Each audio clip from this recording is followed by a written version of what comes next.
This coach has the worst program in big-time college football playing for a national title. But if you look closely, there's a leadership playbook that business leaders can steal and use to improve their businesses. Alex here from Stone Industry Insider, and today we're going to look to the gridiron for some leadership lessons.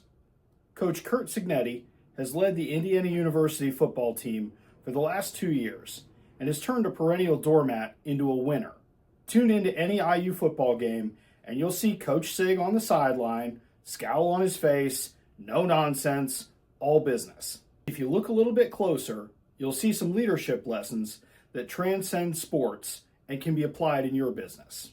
First, one of the things that Coach Sig is recognized for is identifying talent and bringing the right people on board.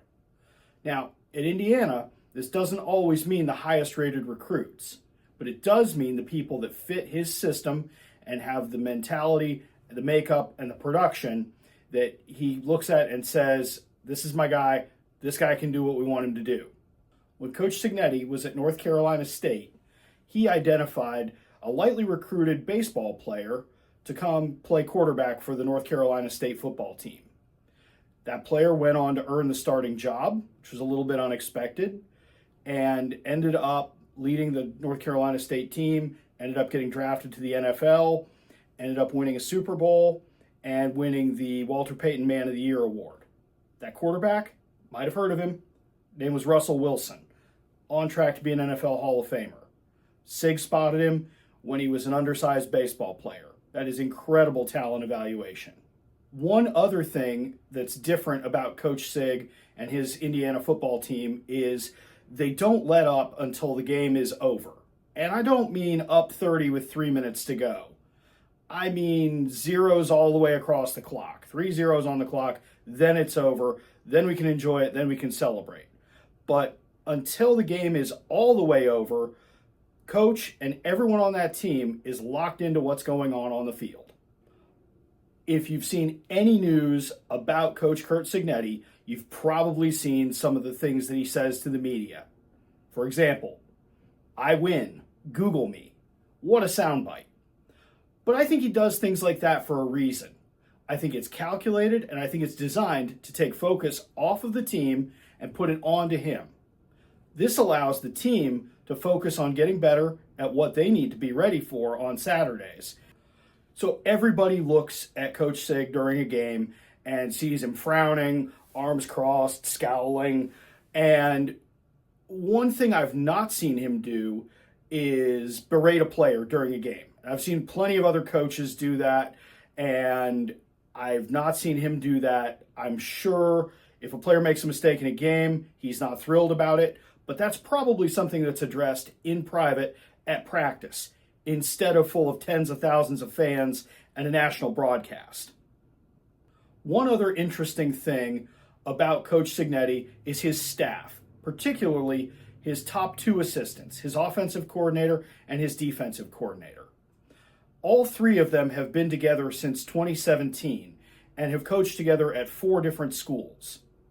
In college football, turnover, especially among coordinators, is through the roof. If you're a head coach, you're probably lucky to hang on to a coordinator for 2 or 3 years until they leave for another job or get poached for a head coaching job.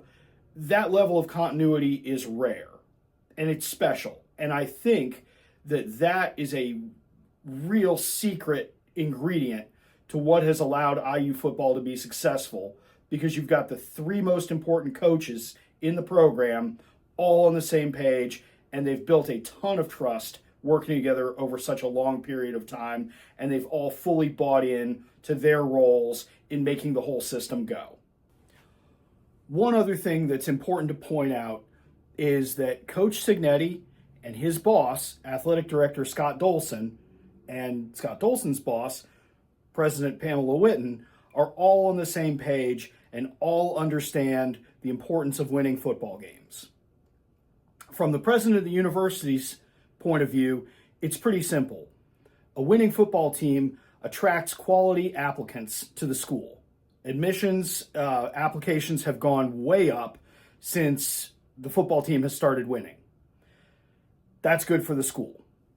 The athletic director is judged on, do his coaches win? Does he make good hires? So he is invested in giving Coach Cignetti what he needs to be successful. And then the coach obviously is there to win. That's the whole reason you bring in a coach. So from the coach to his boss, there is alignment throughout Indiana University, and you don't have people working at cross purposes. So applying this to business, one thing that I think applies to business is talent acquisition. And I've talked about how important this is on the football field, but it's important to every organization. If you don't have the right players, the right people around you, you're not going to go where you want to go. So while Curt Cignetti has focused on getting the right players, no matter what their recruiting profile looks like, I would ask, as business owners and leaders, are we worried about relevant years of experience in an industry or in a particular role? Or is there maybe somebody who's a better fit for the role who doesn't have the experience? Just something to think on. But I think that the right candidate doesn't always look like what you think they look like. Sometimes they look like Russell Wilson. One other business takeaway is how important it is to have everybody aligned. Where is the organization going? Are we in a growth phase? Are we maintaining? What are we trying to do? What products are we trying to sell? What services are we trying to provide?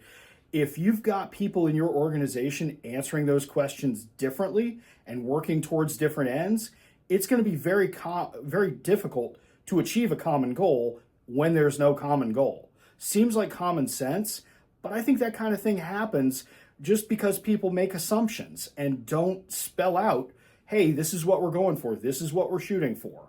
One other thing that as leaders I think we need to be mindful of is what obstacles are in our people's way. What distractions are preventing them from focusing on the most important things. So like Coach Cignetti takes the media circus and focuses it on himself, what can we do to take distractions, clear roadblocks, and let our people do their work? Because that's really what we want them doing. So in closing, Coach Cignetti has shown what following these 6 leadership principles has done for Indiana University football. My question to you is, what would following these 6 principles do for your organization? If Indiana University football is reaching unprecedented success by following this blueprint, where is your organization going to go? Thanks for watching. If you want to be an insider, go ahead and subscribe to this channel or check the blog out over at stoneindustryinsider.com. Thanks for watching. I'll catch you next time.